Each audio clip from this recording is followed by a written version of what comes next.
Hello, and welcome to yet another bite-sized marketing webinar live on LinkedIn.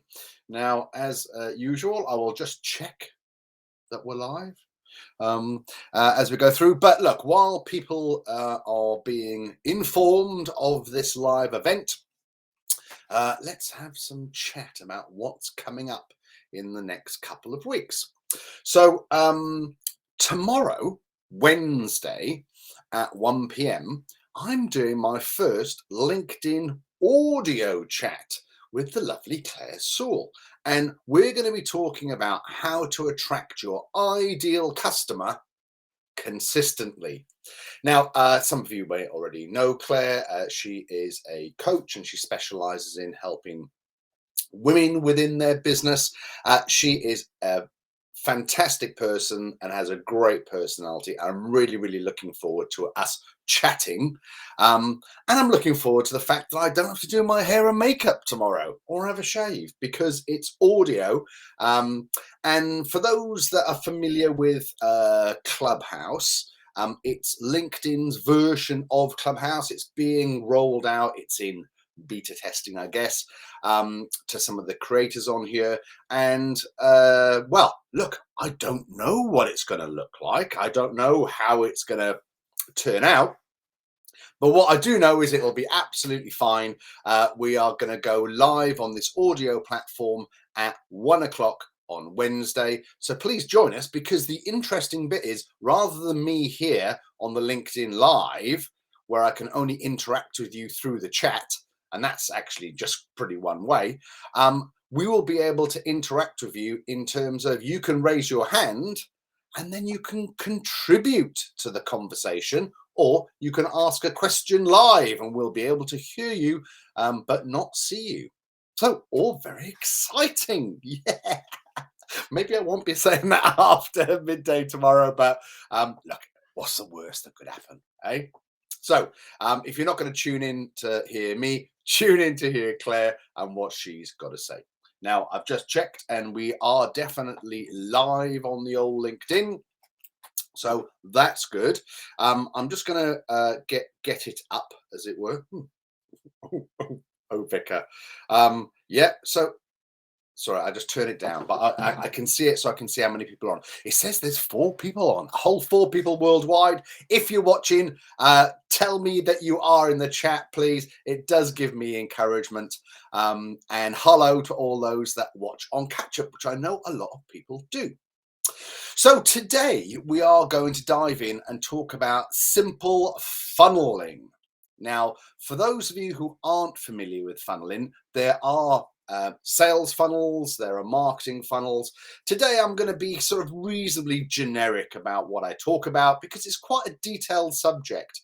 And look, it's in the title, right? It's simple funneling. So I really want to get you in the zone as to how you can add this into your business and start to make a real difference. Now, I guess the first thing is, well, what is a funnel? And I guess the way to think about it is that it does look a little bit, the clue's in the name. It looks like a funnel, right? It's wider at the top and it's thinner at the bottom. Or as I just said, an upside down pyramid, right? Okay, it's larger at the top, and there are many sections to a very detailed funnel, but I'm just going to use 4 simple sections for us to talk about today, right? Because at the end of the day, the clue's in the title, it's simple funneling. The first part of the funnel is the largest, widest part at the top, and that's where you get the most activity. And what you'll see as I talk about the different levels of funneling is that the amount of activity that I talk about gets less and less and less, hence the sort of inverted pyramid or the thing that looks like a funnel. Sorry, that's just tickled me. Right, so the first part at the top, the widest part, is the awareness or the discovery section. Okay, so if you're making notes, write down on your inverted pyramid awareness, or discovery. They mean the same sort of thing, right? And we'll come on to the details of what goes into that section in a second. Now, moving down the funnel as it gets thinner, we're talking about the interest or the engagement section. When we go down, it gets thinner again, and we're talking about the decision or the desire section. And then at the very bottom, at the very sort of end of the funnel, we're talking about the action or the sales section, if you are indeed trying to sell. So we start at the top, we've got awareness or discovery, we go into interest or engagement, then to decision or desire, and then action or sales. Okay, I've used sort of a couple of descriptors there around each section, just well, because people call their funnels different stuff, right? But again, we're trying to keep things simple. So if you've got any questions, please get them in the chat and I will do my very best to answer them today. If you have any specific questions around your business that you don't want to share on the internet, then my number's on the screen. Please feel free to send me a WhatsApp, and maybe an inappropriate GIF would be a good way to us starting our conversation. Right, let's talk about the largest part of your sales funnel, right? The big chunk at the top. I'm being very handsy today. The big chunk at the top. What goes into this sort of bucket to drive awareness? Well, think about all the things you do within your business that will potentially make people aware that you are there. I didn't mean that to rhyme. Okay, so if you've got a pen and paper, you might want to write these down in terms of just some of the ways you can use all of these or some of these, some of the ways in which you can get discovered or raise awareness. And what I want to do is I want you to think about what is the subject matter that people are searching for. So when they are sort of, they're not going to stumble across you because they're completely disinterested in your field, right? The reason why some of you are watching this today is perhaps because you're interested in marketing or funneling specifically, right? So you're searching for something, and this is a great example of building awareness as part of a funnel, right? So you could start your list off with a LinkedIn Live. So think about the questions that people are asking, generally the internet or their peers, or that they want to find the answer to, and see if you can go about answering those. Now, you can do this by a number of ways, and these are in no particular order. So content marketing, that's a general sort of term. Think about your social media. That's also a part of the awareness or the discovery. Think about the blogs that you write. Look, this LinkedIn Live or a LinkedIn audio or a LinkedIn post, that's all about creating awareness about a product or a service or what you do. Think about paid for advertising, be Google search advertising or Facebook or Instagram social media advertising. Think about PR, search engine optimization. These are all ways in which people can discover you.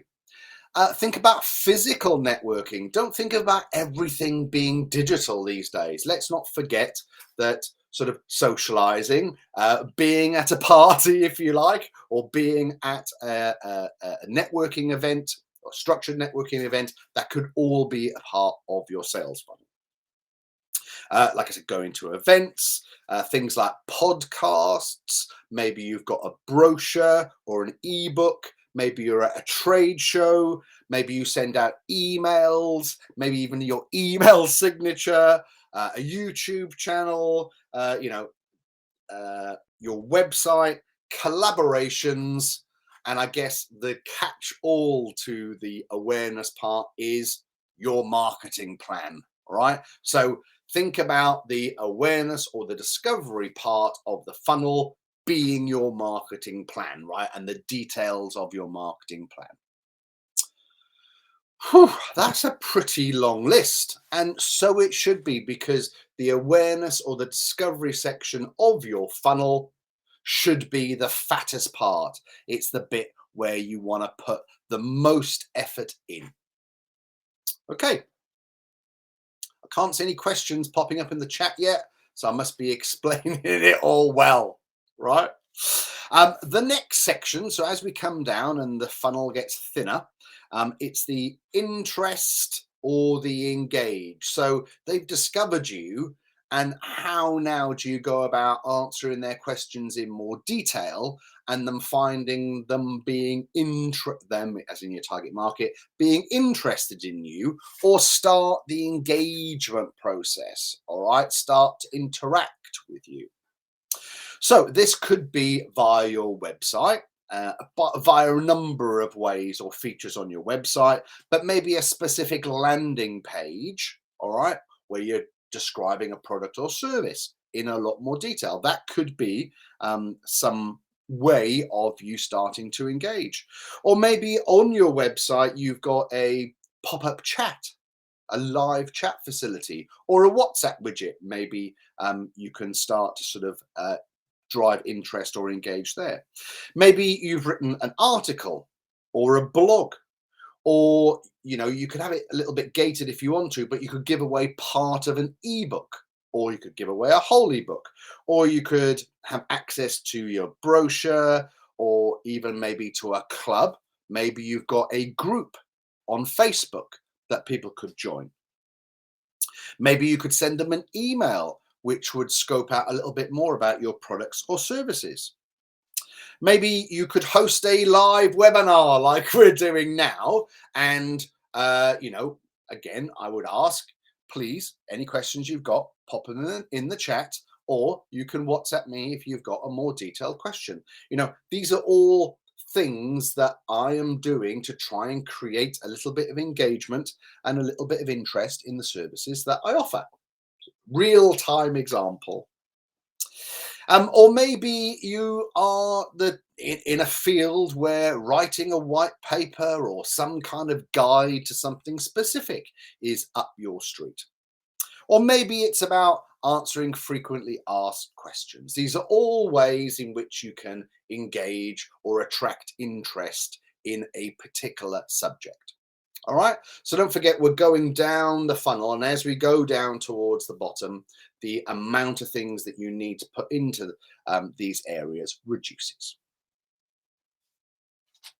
Right, I hope you're all still with me. The next chunk down is the decision or the desire. This is where people are sort of starting to actually engage with you to take up a product or a service. Okay, and here are some examples of the things that you can put within that section in order to get them converted and send them down to the bottom of the funnel, as it were.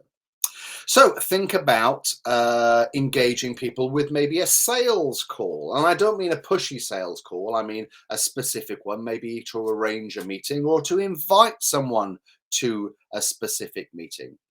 You can do this via email also, or sending out your Calendly. Or maybe you want to send a piece of direct mail. Now, I know it may be a little bit old-fashioned or regarded as old-fashioned these days, but since the advent of lazy marketing, emails and everything electronic that goes out and it's automated, the amount of things that drop through your letterbox has reduced drastically. So you might find that a way of standing out from the crowd is to actually physically send somebody something through the post, make it personal, and maybe there's another way that you could start to sort of answer their desires, if you like, and get them closer to making a decision to engage with you. Think about your website and your website forms and maybe your pricing page, and trying to funnel people through your website to get to these things nice and clearly. I'm going to stress this in a second, but it's really important to have clear calls to action on your website or on your communication to try and get people to the next level or next section of the funnel, as it were, this imaginary funnel. So other things that you can produce that will help people come to a decision may be competitor analysis, or case studies, or maybe you've got a pre-purchase offer. Yeah.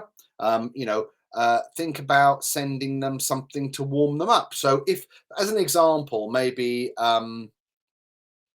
if you were going to send them before they've made their decision, right? If you're going to send them something in the post, maybe you send something which is personalized to them and personalized to their business. So it just doesn't look like it's something which has been spammed out to a lot of people. It's been purposeful, let's say. Think about demos or free trials. They can be part of pushing people nicely, actually, into making a decision. And one of those things that I offer on my website is a 100% money back guarantee. If after our first engagement you are not happy in any way with how things are going, then I will give you all of your money back, no quibbles at all. Okay, because hopefully that puts people's mind at rest that if they did engage with me, what's the worst that could happen if things didn't work out, right? So there's plenty of different offers out there that you could trial. Yeah, you could also have promos going on or a discount offer. These are all things that will help people make a decision um, in the process. So we've come down now to the very bottom of the funnel. And the last bit was actions or sales, like it's getting people to commit to things, right? So this is all about closing. And we're not going to go into all the depths of, closing a sale, but it's really important to ask those questions. So if you're doing this in a physical phone call or over a Zoom or over chat, don't be afraid to ask people if they are ready to make a purchase today, or can I send you the invoice or whatever. Well, can I get you to commit? Ask people openly if they are willing to buy into whatever the products and services it is that you are selling. Don't be afraid to close. You can also use things like a Calendly, and one of the things that I do know that is very popular these days is automation. All right. You'd be surprised that people, or maybe you won't be surprised that people these days do not want to interact with other people in terms of the buying process. I know, right? So make it as easy as possible. If you've got a product, I mean, even if it's a service, you can package it up. Something I haven't done yet, but I'm considering on my website putting a little mini shop on there. It's only because of the extra effort that putting a shop on would be that I haven't done it yet. But having things on there for people to buy that they can go on, do their research around your website, and once they're at the bottom of the funnel and they've made the decision, they can just click and buy it and they're in. All right. So it's like that automated close. Think about that. Think about if you're doing PPC, that you've got dedicated landing pages with the call to action that get people to commit if they are ready to make the purchase. And one thing to consider here is once people have made the purchase, think about a sort of post sales message to go on. So, we've talked about the bottom of the funnel being the sale itself, but there is a little bit extra, and that's about engaging with your new customers in a positive way so that they start their relationship with you in a positive manner, and that they feel like they want to broadcast from the rooftops how good you are, and how glad they are they found you. So when you engage with me, you get the famous Miles Marketing mug sent to you with a chocolate biscuit inside, so you can play chocolate biscuit roulette. I know, I know, I know. Right, so there we go. That is a simple sales funnel. It's about producing lots of content which make people aware of you, that answers their questions, and as they go through the funnel, they are always heading towards the destination of converting into the sale or whatever action it is that you want people to take. You will always get so many more people in at the top of the funnel. And as you go down through the stages, the amount of people that are left in that pot will reduce. That's absolutely fine. Don't forget these call to actions. Go through some of your marketing and see whether or not you've got clear call to actions. Have a critical look at your website and see whether or not it's easy for people to book into your diary or get in touch with you. Be quite critical about it. How sort of useful are sales funnels? Well, I'd say they're very useful, right? They're very, very useful. Certainly about targeting and targeting the focus of your communications. But I would say that there's two main styles of funnels. The first one is like a general one, and it's a catch-all. It's the scattergun approach. And this sort of thing, in my opinion, is better for like a B2C kind of operation, or where you're selling products, and generally sort of low value, high volume products. Okay, so you can sort of spam the emails out there. You can hit everyone up on LinkedIn with a direct message. All right, you are playing like a numbers game in terms of how many people you pour in the top of the funnel. But in my opinion, when it comes to B2B, you're much better off using a targeted approach to your target market and making your funnel sort of really quite specific. And what I wanted to do was to really just spend just a couple of minutes talking about a real life example. The customer shall remain nameless, but one of my clients, we've implemented a very simple but targeted funnel for their B2B business. And it's working, right? So let me just talk you through how this goes. If you've got any questions, please pop them in the chat, because there is like a slight delay before they come through on my system, so I can make sure I answer them before the live ends, right? But let me talk to you about this B2B example. So the first thing is, with the business owner, obviously we've talked about the target markets and the ideal target markets. And what we do is we go about being specific and finding the companies that we want to deal with. So once you've found the company and you do your research and you find the right people within the business that you need to speak to, we then connect with them on social media.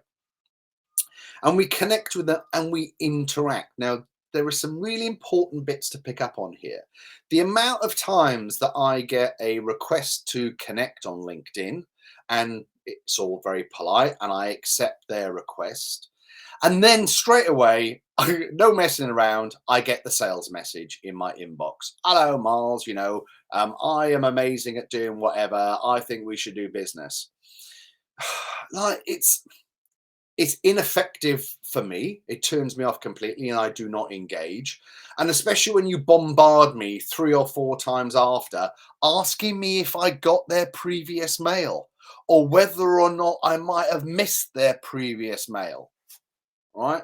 My answer to that is, I've ignored your previous mail. I'm going to continue to ignore your emails. And actually, I'm probably going to block you if you try and contact me more than 3 times in a row, right? Be specific. So when you connect with them on social media, engage with them. All right. So if you connect on LinkedIn, then support them. Give them the likes or the reactions and write a comment on their post. Like, start to build that relationship. They'll start to see that you've commented on their posts, right? Be it on LinkedIn, Facebook, wherever it is that you're connecting with them. But do interact and do engage. Maybe you want to send them an awareness email. So not a real heavy salesy email, but just introducing your company and the services that you do. And I would expect very little response from these emails, right? But it's about creating that little trickle, a little bit of awareness that you're putting into the top of the funnel. Perhaps you want to invite them to one of your awareness activities, right? Maybe why don't you come along and join my LinkedIn Live next Tuesday at 12:30, right? Where I'll be talking about whatever it may be. You might want to send them a direct mail. All right, so what we do in this particular instance is we send them a covering letter which is personalized. It's not salesy, but it includes a brochure. And I think at the moment we're including a brochure, the latest newsletter, and a little keyring. All right, it's just something very low cost that we can send through that lands on their desk that gets us noticed. And then lastly, and this is where the real sort of action happens at the bottom of the funnel, is that we pass the information through to a professional sales caller or a sales progressor, I think is the proper term. And this person actually gives them a call and makes contact and then tries to arrange for a meeting with the owner. And this has been quite successful. I think mainly down to the talents of the sales progressor, to be fair. But when the owner has gone along to these meetings, they've invariably been very fruitful. And what we found is that quotes for work have come in. And look, I'm not going to jinx it by saying that business has been made, but I do know that we've only been running it for a few weeks, but quotes have been made, and we are very optimistic that business will be done. And if nothing else, we've made ourselves aware with our target market. So we may not get work overnight, but we've made contact, and we've made meaningful contact. We haven't upset them. All right. It's been in a sympathetic way, if you like, to gain their trust, all right, within the brand. So, after the meeting's been arranged, things like samples can be shared, and it is about building those relationships. So there we go. Right, we'll finish up now. I'll do a little recap. We haven't had any questions through today, but I can see that there are a few people watching, so thank you very much indeed. I really do appreciate your support. I know perhaps only a few people watch it live, but a big thanks to all those that watch it on catch up. It really does mean a lot to me, right? I don't just rock up and do these things for nothing. I am trying to add to my sales funnel. Let's not mix things up there. I am trying to add to my sales funnel, but also I'm trying to sort of share my knowledge and my experience with my target market. So the funnel, the upside down pyramid. On the top, the largest section is all about raising awareness and making sure that you are discoverable by your target market. As we move down, we need to prick people's interest and we need to try and engage them. And as you get towards the bottom, we're talking about answering their desires and getting a decision made so we can move them right the way through to making some action and obviously making a sale if that's what your funnel is all about. So I really hope that you have enjoyed this webinar about simple funneling. Like I said, you can get into the minutiae of funneling, but I would say if you don't do it, think about your target market, start producing content which answers the questions that they have, and before you know it, your sales funnel will start working like a dream. So there we go. Another bite-sized marketing webinar finished. Thank you all very much indeed. If you are around tomorrow at 1 o'clock, please tune in. I will be live with lovely Claire Sewell on LinkedIn Audio, where you get to participate. So I hope to see you then. And for now, ta-ta.